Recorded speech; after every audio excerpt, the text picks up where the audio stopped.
மேட்டுப்பாளையத்தில் சிவம் தியேட்டர் பகுதியில் கடும் போக்குவரத்து நெரிசல் ஏற்பட்டு ஆம்புலன்ஸ் சிக்கிக் கொண்ட நிலையில் மேட்டுப்பாளையம் தமிழக வெற்றிக் கழகத்தின் வேட்பாளர் சுனில் ஆனந்த் காரில் இருந்து இறங்கி போக்குவரத்தை சீர் செய்து ஆம்புலன்ஸை அனுப்பி வைத்தார்.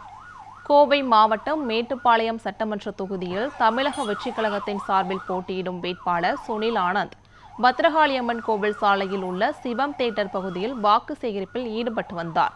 அப்போது அந்த பகுதியில் போக்குவரத்து நெரிசல் ஏற்பட்டது. இதனால் வாகனங்கள் அணிவகுத்து நின்றபோது ஒரு ஆம்புலன்ஸ் வாகனமும் அங்கு வந்து சிக்கிக் கொண்டது. இந்த நிலையில் இதனை பார்த்த வேட்பாளர் சுனில் ஆனந்த் உடனடியாக காரில் இருந்து இறங்கி சென்று போக்குவரத்தை சீர் செய்யும் பணியில் ஈடுபட்டார். சுமார் 15 நிமிடங்களுக்கு மேலாக அந்த பகுதியில் வந்த வாகனங்களை டைவர்ட் செய்து போக்குவரத்தை சீர் செய்த பின்னர் மீண்டும் போக்குவரத்து சரியானது. வேட்பாளரின் இந்த சாதுரியம் பொதுமக்களை வெகுவாக பாராட்டினர். தற்போது அந்த வீடியோ காட்சிகள் வெளியாகி வைரலாகி வருகிறது.